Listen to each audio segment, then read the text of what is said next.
All right, guys. Welcome to Movie Minds. Episode 3. We're back. Better than ever. We're here again with episode 3. We're really excited to talk about some Comic-Con stuff. It's going to be a lot of fun, guys. We have a little different format for you, and it's going to be fun. So we're here with Daniel. What's up, guys? Let's talk about it. Comic-Con, everything. We're here with Anthony. What's up, you guys? Let's get into it, man. Comic-Con. Woo! And me, Ish. So we're the first segment we're going to go into is Out of the Box. Our box office reporting is out for predictions for this weekend, and we're going to be talking about the top 4 or 5, which of course we all know it's going to be Lion King. Everybody and your mama has seen Lion King, and then we have Spider-Man: Far From Home at number 2. Number 3, I have Toy Story 4. It's still up there. 4 is Crawl. It's still crawling in the box office. And then we have 5, Aladdin. Nice. So what are your thoughts here, Ant? Right off the bat, like I said, it's Spider-Man Far From Home with 20 million in its 3rd week. We all know Lion King is going to do its thing. Yeah. It's a phenomenon everywhere, especially when you have Beyonce attached to it. It's great. So yeah, I mean, Toy Story is still doing better in its 5th week out than most of the movies that came out this last weekend. So, like I said, great time to be in the movies for sure. Yeah, for sure. So, Dan? How was Crawl number 4? I don't know. I guess I just. I mean, it got some good reviews, so now I feel like I have to go see reviews. it. Yeah, like now I have to go see it to kind of just put my foot in my mouth. I'm just surprised that it's still up there as high as it is. We should have gone compared to. I know, right? I'm interested in seeing Midsommar, so that's what I'm interested in seeing. But I'm still surprised that Crawl at being a number 4 stands out the box to me. It stands out like crazy. I don't know why. I don't know how. I have to go see it. Yeah. They say it looks intense. Yeah, for sure. What stands out to me is that Lion King made 181 million. I think you said that it was 160. It was going to be there, and I did not think that it was going to make this much money. I was underestimating Disney's power. So that, and then also another Disney thing that it's not there in the box office per se, but it was just announced that Avengers Endgame just beat Avatar. Oh my god! Yeah. You know how to do it. You didn't know how to do it. So what was that again? It finally beat Avatar. Yeah, so that's kind of a cool little news there. I knew it was going to happen eventually. It just took longer than they expected. So, but man, what a great weekend for Disney. I mean, they're owning most of the spots up there, man. Like they're like owning a whole summer pretty much. So. Wow, yeah, the top 3. Yeah, so that's pretty cool. So, we also. We're here for a few things, but we know that we all saw Lion King, and we want to talk about it. Yeah, for me, I went in there with a little bit of nostalgia, and it's been a long time, so for me there was a couple of feels, and I was excited to go see it. I really was. Took my family with me, and yeah. Yeah, so that's your overall impressions of the movie? My overall impressions of the movie, it did okay. Yeah. Okay. We're gonna dive into a little bit more. I also, my first impression of the movie, I went to go see it with my wife again, and I think that the movie was overall good. It was fine. I think there's a few things here and there that I kind of was underwhelmed by it, but I'll give my view on that a little bit later. What about you, Ant? What are your overall thoughts on it? I think we're kind of telepathically saying to one another right now exactly how we feel about the movie. Again, the movie is no surprise how much money it's making, how great it is. The story is rich, like I said, but there was definitely some issues that I had with it, and there's a a lot of stuff also that I liked about it. So let's talk about that. Let's talk about what the dislikes and the likes that we had for the movie. I mean, it's a classic. We all know the story. This is by far a spoiler review. I mean, you've seen it 1,000 times already. So if you haven't, go watch it and then come back. Yeah, I don't know what you're doing here. But yeah. So what's your likes and dislikes? My likes, I like that it definitely gave. I feel like it did its best to deliver shot by shot, but that's probably what made it like a little bit underwhelming too, is I feel like it didn't literally live up to the hype of it. I like that there were certain characters that got like almost like a little bit more screen time, if you will, or characters that wouldn't or didn't have screen time. You didn't expect to have screen time, had screen time. Little things. It's the little things that really really made and break the movie for me. That really stood out the most to me, and that was like the lemurs or like the gazelles, right? Little things like a little dung beetle. Now remind me, I don't know if that's how. No, that isn't how Rafiki. I said it all mixing. Rafiki. How he was able to tell or he got like the information about like Simba still being alive. I think he plopped on the field, right? I think it like leaves. Leaves came down after he plopped. Plate or like bowl. Yeah. I think. So like little things like that really kind of like I felt were like good story. Little touches, you know, and then like the little animals having like their little moments of like, you know, dialogue real quick. Little things like that were almost felt like an expanded story. So it felt like we got a story that was original that we all are familiar with, and it's almost like other characters got to get like expanded story. You know what I'm saying? And the little things that I didn't like that really made a big impact, though, it's little things that made the biggest impact, and that was I did not feel like the characters definitely were delivering as if they were excited to be a part of it. And it was almost consistent. No. It was the tonation, I guess. So the voice inflection, acting. Yeah, the inflection of the voice acting. Little things from because who doesn't know like line for line, pitch for pitch, like you know, like all, especially the musicals in the movie, like you're gonna hear me roar. You know what I'm saying? Little things like that, or even Scar, like at the end when he was like, "Yes, my king," like whatever he said, like little things like that, or even like "Long live the king," or he's like, "Run away, Simba, and never return." Like you remember like the intense moments. One of the biggest like underwhelming parts for me is like the conversation between Mufasa and Simba.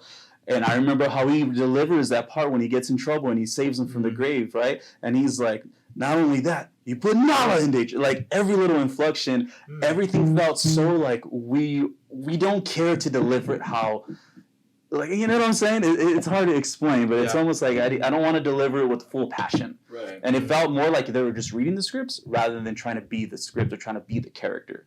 You know, so little things like that. And how intense does that set up the death of Mufasa when you see like there's ranges in that conversation with him. He's like, I'm mad at you, but then he explains to him, look, I need you to understand it like this, and then he tells him, he's like explaining the circle of life and everything like that, and then he's just like they like play at the end, which they still, you know, was still paid off at the end because they still did that part. Right. But like you needed to see those ranges of like, oh man, like he's in trouble. You feel for Mufasa, or you understand Simba. Mufasa's pain and his concern for his son, and then you feel for Simba because he's like in trouble. But then it's like, oh, it's like a payoff. Like, oh, they're cool at the end. Like you know what I'm saying? Which you know there was gonna happen. So you end on a happy note, and then the next shot it's like, oh crap, he's dead. You know? Yeah. But without that tone, without that range, it was just all one level. It was like, yeah, you know, you could have put Nala in danger, and you know, the circle of life happened, and you know, we're pals. Yeah, we're best friends. Let's roll around the dirt, and then I die next to you. Like it didn't deliver like I wanted to, and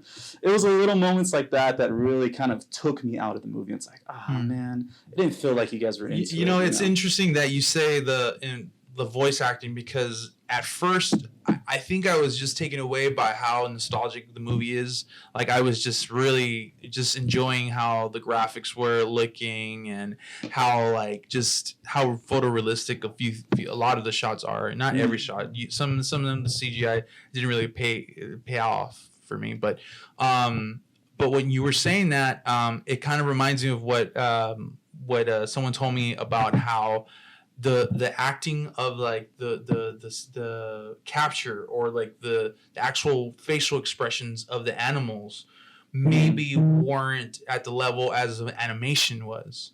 where you could actually feel that infliction or that sense of like, acting pretty much, Yeah. And I think that one of the errors were probably that it was too realistic. Like the animation was probably a little bit too realistic in the sense that a lion won't have like sad and frown faces, you know what I mean? And I don't think I had that in my I didn't see it. And this honestly, someone gave me this idea and then it just kind of tainted everything on the film. But wouldn't you think the voicing then, your range and all that, and even more so when you and I agree with you. There's a few moments where now that you mention it, I do feel like I didn't really feel that moment like I should have. Yeah, because of the voice acting. And so I don't know, is that maybe lack of experience? I'm not sure. I mean, I don't know. I mean, they had some great. That's the thing. They had like Mufasa's the same guy. James Earl Jones. Yeah, he was the same one. So there was something there that didn't make sense. And the last one I have to pick real quick. Yeah. I'm always up for Childish Gambino, Donald Glover and Danny Glover, and then Beyonce do it. I'll always be down for that. But how do you not use Elton John, man? That's iconic for me. I'm like, See, I'm okay with that one, dude. I'm okay with that one. I kind of liked them doing the duet stuff. Well, what about you, Ant? What do you think? What was your likes and dislikes? Well, the things that I disliked about it, and it was going back to what you were saying, the animation on these animals aren't very animated. So the music that was made back then for the original Lion King back in 1994, it was made with that in mind, with the cartoons, with Alan Silvestri Hans Zimmer is able to look at the cartoons that Disney made and was able to make a score and music and compose it to the cartoon, as opposed to now what Jon Favreau did is basically, like I said last week, was make real animals, like if we were to go to the jungle now and find a lion that can speak, and that's what it would look like. And so it's hard to be able to project the same feeling and the same heart in the Lion King when you have that to work with. Not to say that it's not their fault. It's definitely their fault. There has to be a way. There has to be a balance to that. I feel, and that's why I feel that some of the Lion King didn't work for me. There was certain things that and when they were singing Hakuna Matata, I felt a lot of. You can feel that it was computer generated a lot on some of them for me as well.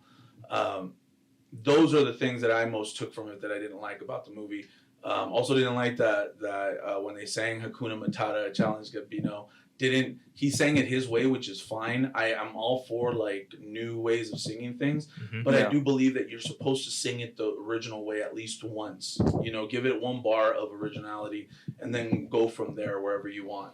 And I feel like he just changed it up all the time too much to where he likes to do. Right. Those are the little things that I took. What I loved about the movie was Timon and Pumbaa. Oh yeah, dude. Timon and Pumbaa. Seth Rogen and who? Seth Rogen and Billy Eilish, I believe his name is. Something like that. Correct me if I'm wrong. Seth Rogen's the star.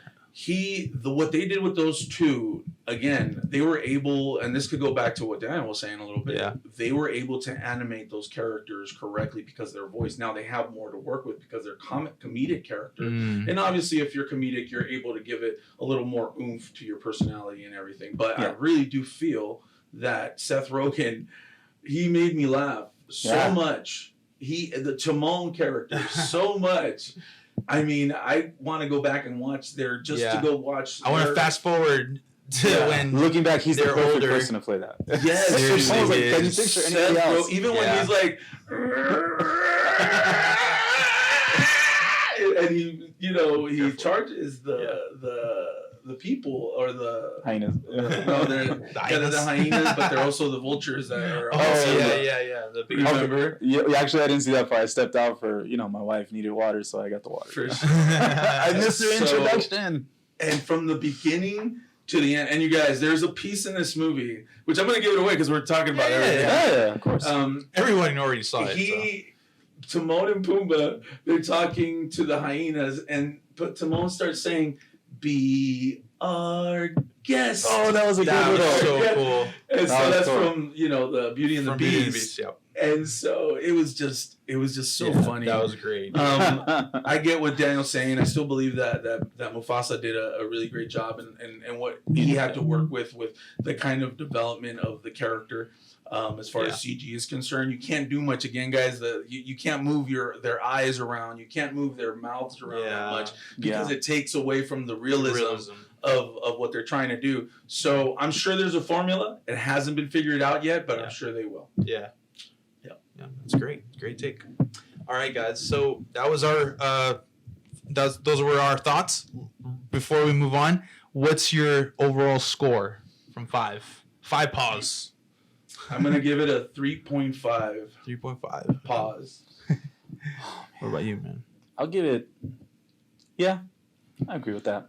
Well, 3.5. Yeah, honestly, I was thinking about 4, but there was just something missing, man, and I would have to give it a 3.5 as well. It just didn't hit that nostalgic nerve where it's like, There's moments that it did, but had it been for Timon and Pumbaa, I give it like maybe a 2. Yeah, for sure. Really? For sure, easy. I would have given it a 3, but yeah, Timon and Pumbaa definitely. They brought life. Definitely A brought lot of color into it. Yeah. I was genuinely laughing. Yeah, me too. I didn't really get hear us laugh. I was like, thank you. Yeah, it was so good. All right. So this weekend is a real special weekend for all of us nerds and geeks and movie lovers too. Oh, yeah. The San Diego Comic-Con was this weekend, and there's a few things that came out, and hopefully you could follow us on Instagram and Twitter, and you'll see more of that take from different things. But what we want to focus on today is Marvel just released their slate for Phase 4. I haven't heard anything about Phase this. 4, and this is the unique part of it. So we're filming on Saturday evening, and we wanted to make kind of like a reaction to the news, or a live reaction. Yeah. So the only person that here and the three of us that knows all the news is actually me. And so I'm going to go ahead and read off the headline and what's been announced. And Anthony and Daniel are going to react and going to give their thoughts about it. Super unique. And to be honest with you, I think there's going to be a lot of news that we did not cover last I'm dying here.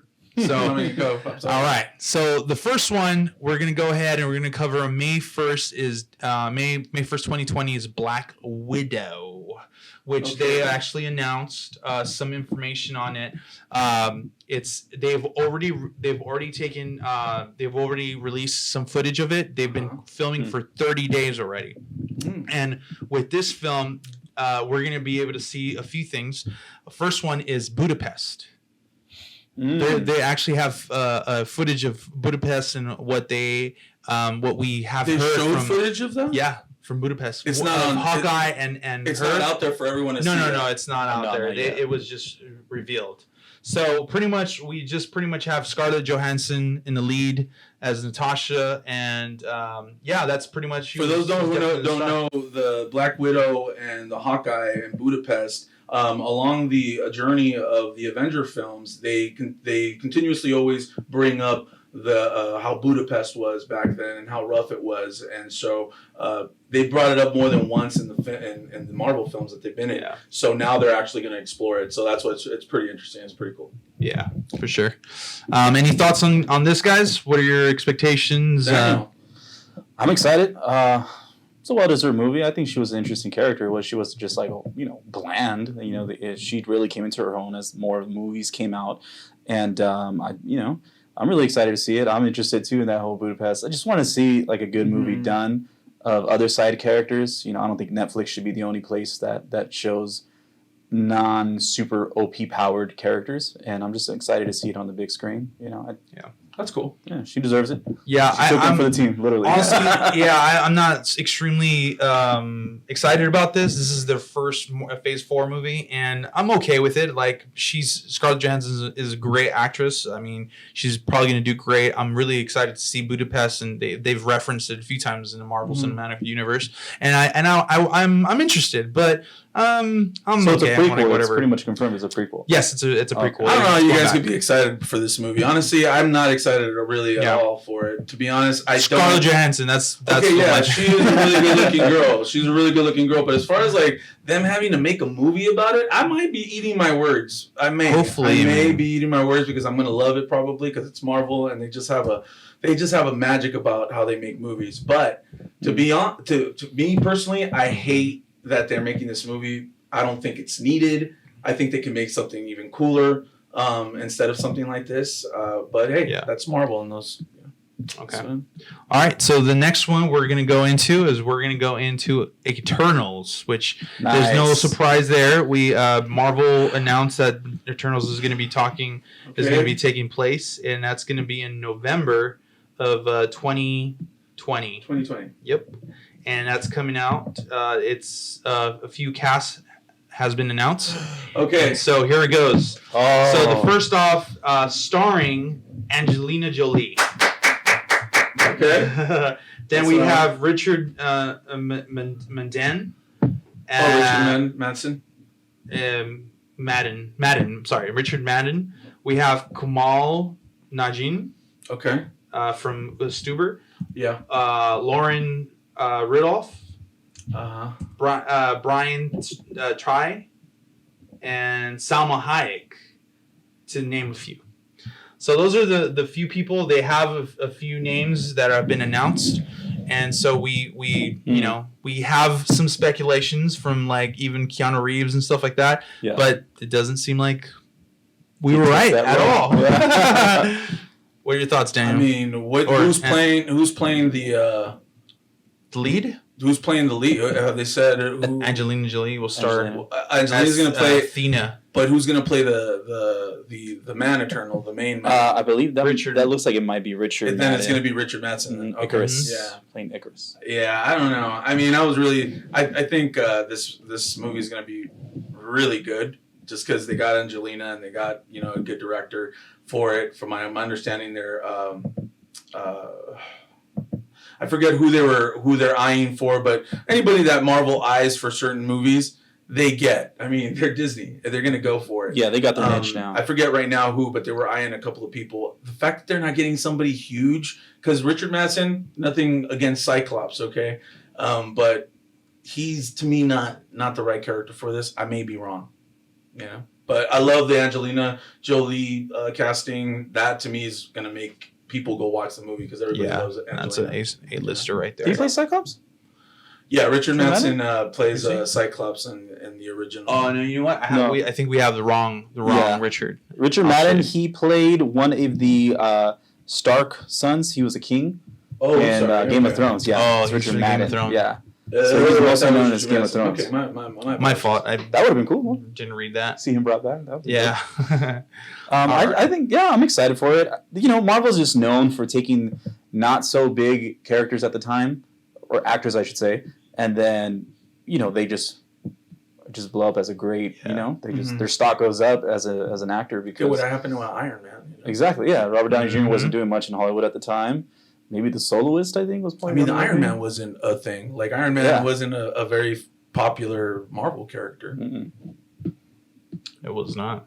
Yeah, I'm excited for it. Yeah, Marvel knows what they're doing. They have a niche now, man. They got a groove, and they're just playing that groove. They're not. I don't know anything about this movie, but I'm extremely excited to watch it because it's super cosmic and super weird. It's almost Marvel origin itself. Really? I mean, they were one of the first. Oh, no way. I think Eternals. They're going to explore. So they're going to explore what's going on with the Infinity Stones. So all these people, all these Eternals, the Asgard, everything that's coming up for Marvel. Yeah. Now, and it's the move to make, right? Because if you're Marvel, you're like, okay, well, these are the Infinity Stones. Everybody wants to know how the heck were the Infinity Stones and what kind of connections they have with other things and how they were made. And all these movies that are coming up, they're going to explain that. If you go into the lineage and all the comic books, the Eternals have a lot to do with that, and so does the with Adam Warlock and all those people that are coming up for Marvel. Right. It's going to be explained a lot, so it's exciting. It's not over. Not just because Tony died, Iron Man died. It's over. No, Marvel has a very bright future with very rich storytelling. Yeah. Heck yeah. Awesome. All right. So the next one I want to talk about is being released on February 12th, 2021. ShangChi and the Legend of the Ten Rings. Nice. Okay, you guys got to tell me a little bit about this. I have no idea. Yeah. So Daniel, can you explain a little bit about the? To the best of my ability, I'm not gonna lie. I had to look up a little bit just to kind of remember his powers. But ShangChi is basically a character who's able to possess like these 10 rings, and it gives him like really just extraordinary powers. It gets very mystical. It's a very mystical kung fu based movie. Okay. So that's dope alone because that's not even like a style that we've seen. We've seen like great. What is it short for? CQC, close quarter combat. Right. That we've seen like Black Widow and Hawkeye display. Like even Captain America. Like he didn't have a lot of powers. Yeah, cool. So a lot of like the military up front fighting. But this is like a straight up like kung fu movie, man, in Marvel. I'm super excited. With powers, get out of here, dude. Yeah. So, I mean, I know I didn't fully explain too much of his character. It's one of those, like, B-list characters that are not too, not everybody knows of, but he is a master of kung fu. These 10 rings give him just, like, crazy OP power, too. And, I'm just excited just to see that style of genre, like, in Marvel. So that's a cool take. Yeah, I don't think. I mean, you could talk about how Doctor Strange has some sort of martial arts in it as well. Yeah, it's more like magical. Is it going to be like that? Do you think? It's hard to tell. I mean, he's definitely more of like a ground-based character. We've seen all the fighting that Doctor Strange has done, and it's definitely been more powers and what he's capable of doing, spells and other things that he's able to possess and use. I think this is definitely more, grounded in a sense, like as far as like fighting. And he just happens to have these powers. Some powers. Yeah, some powers. So what are the 10 rings about? Are they like every ring represents something different, or it's just? I have no idea about this. It's definitely a character that I didn't remember too much. Like, gotcha. Yeah, because I really honestly don't know much about. Is he? I'm sure he's an Asian from. He is. Yeah, he's definitely. Orient. Yeah, he's of Asian Orient. That's what he was created as. Who could play him? Who could play someone like that? For me, I would automatically think I don't remember the actor's name, but the Asian gentleman who played the Hornet with Seth Rogen. So I think that character. Yeah, I know who he is. I just don't remember his name. Yeah, Umbach, maybe. The guy who Tony Jaa from Umbach. So maybe those are some immediate people that come to mind. Or if you really want to go like a super home run, I think Donnie Yen would be amazing. Yeah, dude. I was gonna say Donnie Yen. Okay, I won't speculate. I'll let you get it. I'll let you get a shot. I was gonna say Donnie Yen for real. Just because I know he would do great. I mean, he's an it man for me. He would always be. He's just a great martial artist. I think he brings a lot to a character. He's just his depth and roles is just great. So, just looking at a couple of pictures of this guy, Legends of the Rings, I feel like he could probably do something with that character. So on that, we'll go on to the next one, which is not a Marvel movie that's going to be out in theaters. They're actually moving on to this different kind of strategy with Disney Plus, which is coming out later on this year. Disney Plus is going to be a streaming service that we will all be using because of these different studio films and shows. So WandaVision is actually a Marvel Cinematic Universe TV show about Scarlet Witch and the Vision. Nice. Yeah. So we had reports that this movie is going to be heavily based off of what we've already seen. It's going to be completely intertwined. Elizabeth Olsen's coming back. Paul Bettany's coming back somehow, even though he died in Infinity War. But and there's going to be unexpected newcomers and people from the MCU as well. And this is one of the highlights. that character brings major implications to the future of the MCU. So whatever newcomer that's coming up, it's going to be a big one. That's what it is. So WandaVision is about Scarlet Witch, and the Vision. Yep. Yeah. And their love story. Well, that's all they said. It's just a TV show about them two. They're co-starring, and They haven't said whether it happened after or before. Does not say anything about that. Let's speculate. Well, I don't know how they would bring the Vision back after Thanos took the Soul Stone out of his head. Yeah, so I was thinking about that now, and it probably makes sense that it would be a prequel to Infinity War. You know how they went off on their own, Off the grid for a while. Yeah, they were off the grid for a while. That show was probably that. Well, I don't see it too far off to or unbelievable to be done after. Wanda is actually, or Wanda Maximoff. That's why it's called WandaVision. Oh, is it? It's because her real name. Explain. Her real name should be Wanda Maximoff. I don't know if that's the last name they gave her, but Maximoff being actually, a daughter of Magneto, right? Eric Maximoff. No way. Yeah. No So originally, way. that's how That's they're cool. written. It was Wanda. I don't remember what's. It might be Peter, whatever. But that would be Quicksilver. Cool. So Okay. they're Can't wait. they're kids of Magneto, and I'm actually excited because she is super OP. House of M was like a really big, well-known series done in the comics for X-Men, and in that one, she kind of takes over, does her thing, and then she's so powerful that I don't remember somehow. I want to say it was Thanos, but I'm not sure. Somehow her kids, and she was so powerful. Yeah. We saw what she did to Thanos. If Thanos did not say, just send those damn nukes down from his spaceship, he would have died at the hands of Wanda. That would have happened. Yeah. Like Scarlet Witch would have just handled him. Yeah, He would have for taken sure. that L. And so we saw implications of or small moments where she was so strong. And she was so strong at one point, she went kind of crazy, and she was able to somehow, in this House of M arc, she was able to just say, no more mutants. And then literally that became reality. No So way. she has almost to a degree reality warping. She has a lot of crazy powers. It's definitely undertoned, super undertoned in the movies, for Avengers right now. Than what she definitely is in the comics. So I could see something maybe starting to really show her powers. Maybe she grows a little bit, experiments, maybe gets to know her, familiar with her powers, or gets somehow just a little bit more OP, and then somehow, some way, she's able to bring Vision to life. I don't know. In the comics, she was able to make him human enough to reproduce because he was a robot. Yeah. So if they can make it happen somehow, some way, Interesting. I'm all for it. I that's how I could see the small possibility of it being even post Avengers, because Makes sense. she's strong. Interesting. Well, so the next one I wanted to let you guys know is coming out in May 7th to 2021.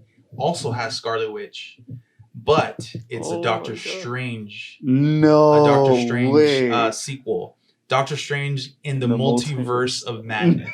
That title alone, dude, is Wow. Yeah, multiverse of madness. that is so sick, dude. I've Yeah. been waiting for them to bring this up when we. Oh, I love gosh. Doctor Strange. Okay, first of all, I definitely just want to say that I hope they fully commit to it this time, because they kind of gave us a fake tease Right. from Mysterio Spider-Man. and Spider-Man Far From Home. So I hope this time they definitely. I mean, it's been said. So many people speculated when Doctor Strange looked at the 14 million ways of how they could beat, Thanos. Did he look into alternate dimension ways or something like that? He knew somehow, obviously, that they were gonna quantum travel. That was gonna be the game plan. Right, So right.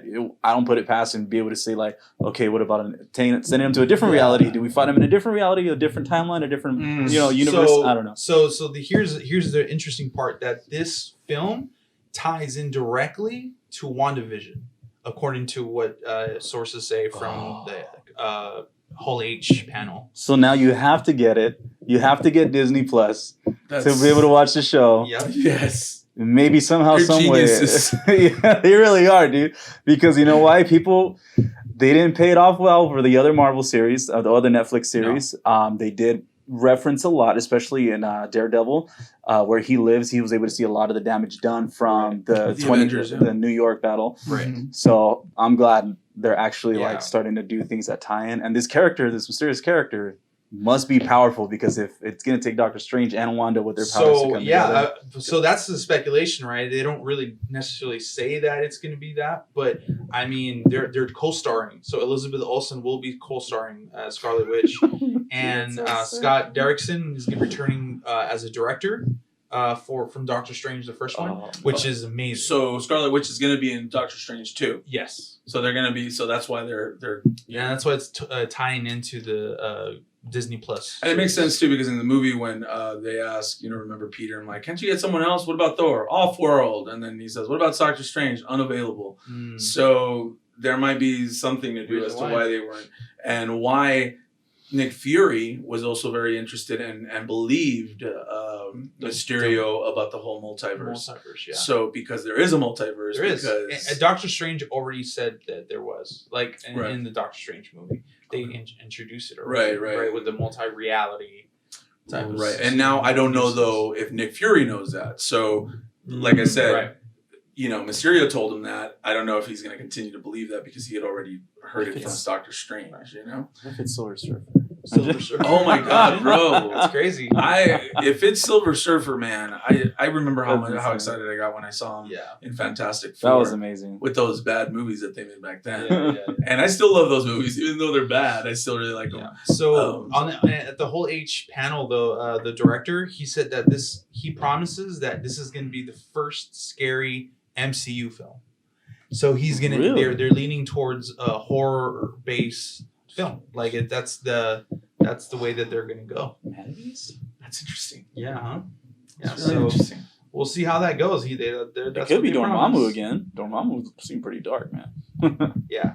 Galactus, though. Like Why a wouldn't kid. they do Galactus? I think That is true. He's just eating worlds straight up. I mean, I think if It's he's pretty doing horrific. a multiverse thing, someone like Doctor Strange is probably the only one that can actually figure out how to, beat someone like that, I think. Molecule Man, Mad Jim Jasper's reality warping people, like these are the only things like super. Yeah. It's got to be a super OP character. Yes. For them For to have both to of them jump to be around, there? and jumping around Yeah, maybe multiverses. for both of them to be there, that's and I bet you they're not the only two that are going to come out in it. No, Now, there no. might be another person that is probably going to just cameo or whatever. I can imagine. So I wanted to go ahead and speed through some of them. I know this video is a little bit longer than usual. So we all know that Loki is going to be coming up on Disney Plus. Yep. Tom Hiddleston is going to be showing up there, and that's going to be coming out on spring 2021. So for those who know real quick from the Avengers Endgame, Loki got the Tesseract and disappeared with it when they were messing with time realities. And so I believe that's how they're going to go into the Loki Disney Plus series. Yeah, probably what it is. An alternate Loki. Yeah, that's what I think. That everybody speculated to be that. And it The was minute just you strange. saw that, you knew. Oh, that's how. it happens. What's going on? Yeah. Something's going to happen in somewhere else now. Yep. I see you, Disney cool. Plus. Yeah, and then so also that's something that's not really a secret is the Falcon and the Winter Soldier Disney Plus series as well will be coming up. And I was reading the article from Collider that all of them are going to be tying in to the MCU very heavily. So these actors are all actors that came out on the actual movies that we all love. I'm glad that they're putting the Falcon Winter Soldier on Disney Makes Plus. sense. I don't think he should have his movie yet. I don't think he's Yeah. shown himself This worthy. is the perfect space. This is the perfect space to Absolutely. grow the Falcon into Maybe Captain having a movie. America. Yeah, And maybe as for having a movie. accept it, you got to give us And time to yes, accept it. Like, And and so grow in love with smart though how they did it, right? Because when they gave it to the Falcon, I was like, what are they doing? I really didn't like that move. But now that they're doing all this with the series, it makes sense. It's a great move. for sure. Wow, Disney's just And then now also we have Hawkeye, which is also coming up with an event series. That's how they mentioned it. It's Clint Barton mentoring Kate Bishop, which is his daughter. His daughter, right?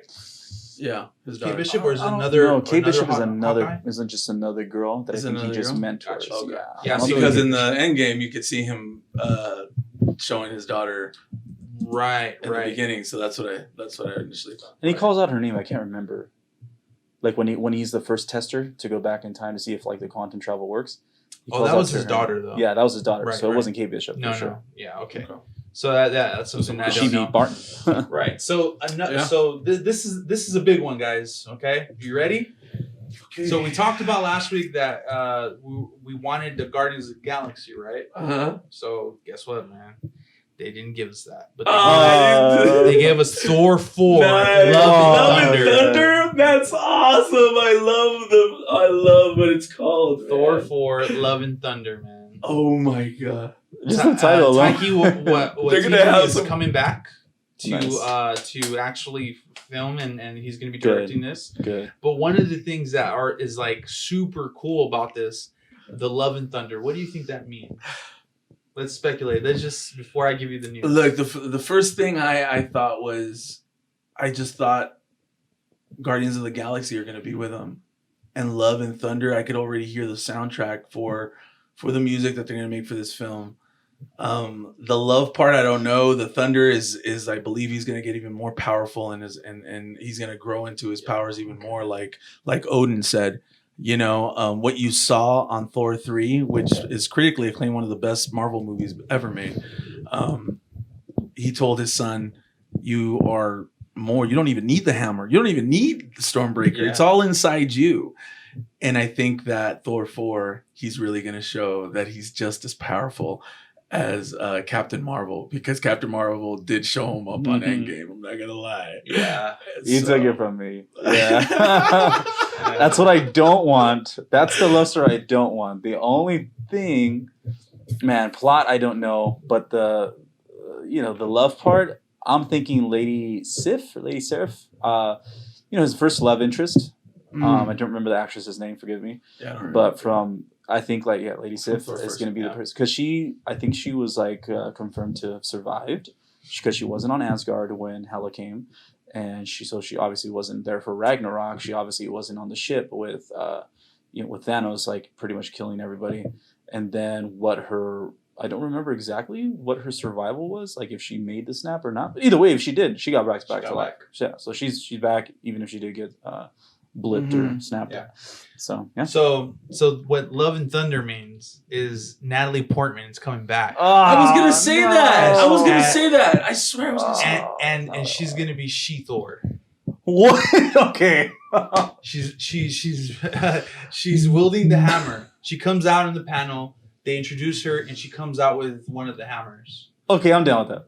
Oh, why not? Why not, dude? Look, what happened on the last? They needed Natalie Portman for Endgame. Right. They needed her to film a couple of things or whatever. So right when you were saying that, this is not a lie. I was going to throw in Natalie Portman when you said Lady Sif. I'm like, if anybody is going to be Natalie Portman, but I was thinking, since they had poor chemistry, to a lot of people, they thought their chemistry wasn't there. But to a lot of people, now it's a cult classic, Thor 1, so everybody loves it. So that's what I was thinking. I was really thinking that Natalie Portman was coming back, especially because she was involved in Endgame.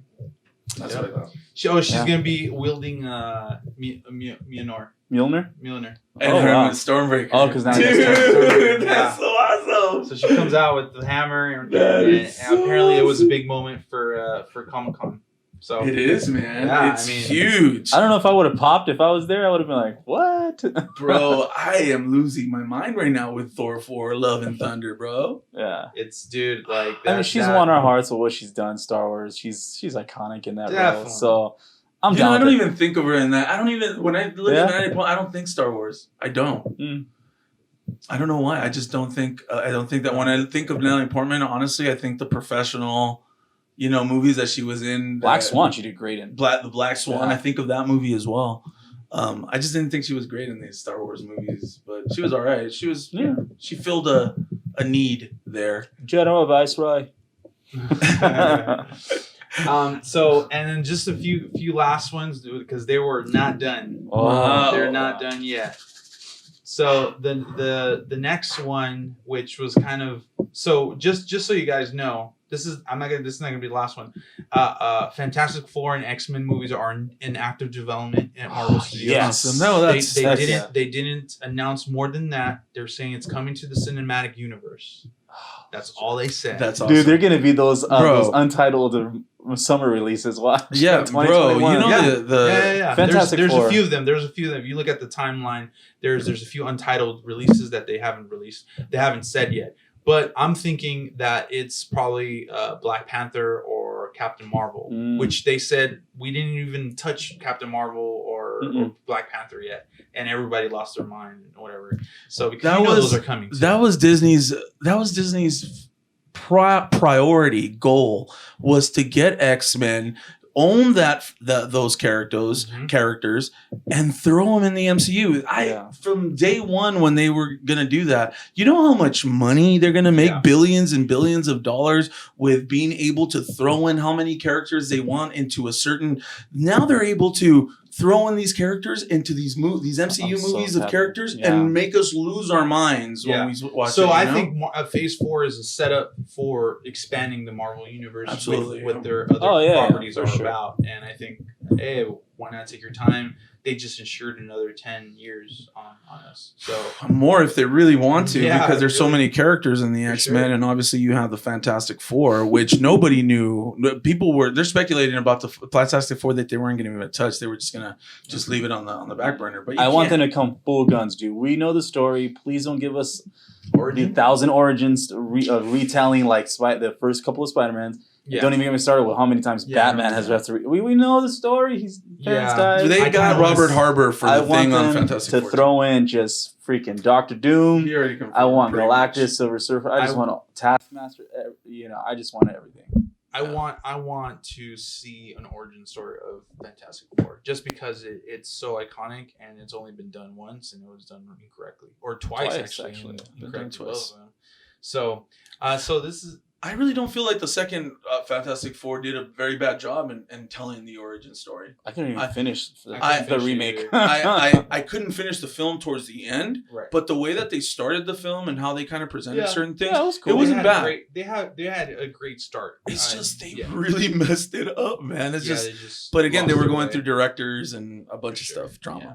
So the very last one, and this is the last news that we have for today, and we'll end the show with that. Is guess who's back? Hold on. Don't tell me yet. Oh, it's coming up on the screen. Yay! Blade is back. He needs that tax money. You better pay your taxes this time, bro. I'm just saying. Mahershala Ali, dude. No, it's Marshall Ali. Oh, okay. So Marshall Ali is coming back. He's a perfect Blade. He's coming in. Perfect casting. I could see it, dude. Perfect casting. Perfect casting. Perfect. Well, why not Wesley Snipes, man? Actually, Wesley Snipes. Wesley Snipes is. He's gonna come out with Spider-Man. Watch, dude. They're gonna come out together, like in the cartoon, bro. I can't wait. Wow, that's great. Blade. Yeah, so he came out with the baseball cap, with a Blade baseball cap. A lot of you guys don't know, but Blade is actually that started this whole Marvel revolution. Yeah. This whole Marvel thing of making tons of money. It was Blade. And R-rated Marvel. R-rated comic book movies. And they were good movies, too. Yeah, dude. First and second. I actually really do enjoy all of them, all three of them. I like the first two. The third one's a little to me, but the third one's rough. But the I one... liked them. The one that they I'm sorry, go ahead. I love this news. He's so great. Like he has so many great movies, TV show. Like it's just this is so perfect. I think he could really launch a whole sub universe. This is a movie, right? It's a movie. Okay, man. I was like, man, if you tell me this is a series, I'm gonna be like, no. I think he's gonna, dude. They're rebooting this with the perfect guy. I would bring back Wesley Snipes as something in that movie, just to play him with respects. Yeah, come back as Dracula. And I bet Marvel's smarter than me. What about his dad? They'll probably do that. Watch. What about his dad? I'd be down for that. Who's dad? Mahershala's, Wesley Snipes would be his dad. Yeah, that's I'm true, down with that. dude. You cannot just completely replace Wesley Snipes. He doesn't have work right now. He would say yes. Yeah, he would say yes. I'm sorry. Yes. Have you ever seen the animated series Spider-Man? I was bringing this up because I really love it. That was a good arc. that arc with Blade and Spider-Man against so Michael Corvius, right? Send me a link. Maybe I have, but I'm not sure. I need to buy that series on Blu-ray or something like that. It was a because I Spider-Man- love that The TV animated series. Yeah, I watched that.